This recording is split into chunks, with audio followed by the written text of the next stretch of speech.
right, Esther chapter 7. Let's call this one a recipe for relief, 1 cup gallows, because in this chapter they are going to go to the second feast that Esther is going to host. And at this one, once again, once the festivities start, the king is going to ask Queen Esther, what is your request? And this time she is going to answer by saying,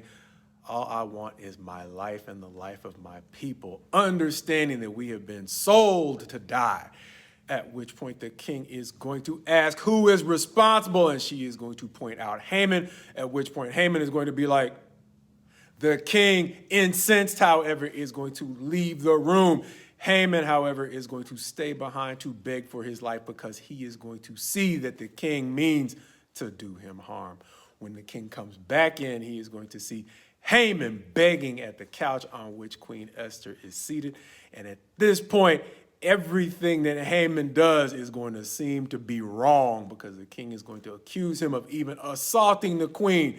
in his presence, in addition to all the evil that he had done. And the king is going to have to get very creative to find solutions because one of his eunuchs, a man by the name of Harbona, is going to come up with the solution of, wait a minute, Haman was building gallows on which to hang Mordecai, the man who actually saved the king's life. And so the king is going to be like, fine, hang him on those. And that is the way the chapter is going to end, with Haman hanging on the very gallows that he had built for Mordecai, which reminded me of the reason why we named it 1 cup gallows in the first place goes back to what we said in the last chapter, the way in which chapters 6, 7, 8, and 9 seem to draw on Jesus' statement from the Sermon on the Mount, that with the measure we use, it will be measured back to us. In the previous chapter, the honor that Haman had measured up for himself, he had to pour onto Mordecai. And now the pain that he had measured out for Mordecai to suffer is now going to be poured out on Haman, helping us to understand even more that when Harbona the eunuch, not necessarily one of the people of Israel, decides to chime in with how they can kill Haman, it was not lost on him the irony that Haman was building gallows to kill a man, Mordecai, who did an honorable thing in helping to save the king's life, while everybody was honoring Haman, even though they didn't necessarily have any idea why. Going back to chapter 3, when we noticed how Haman rose to power in a position of honor without any statement from the chapter suggesting that he had any skill, talent, or value whatsoever that justified the honor and the praise that he was getting.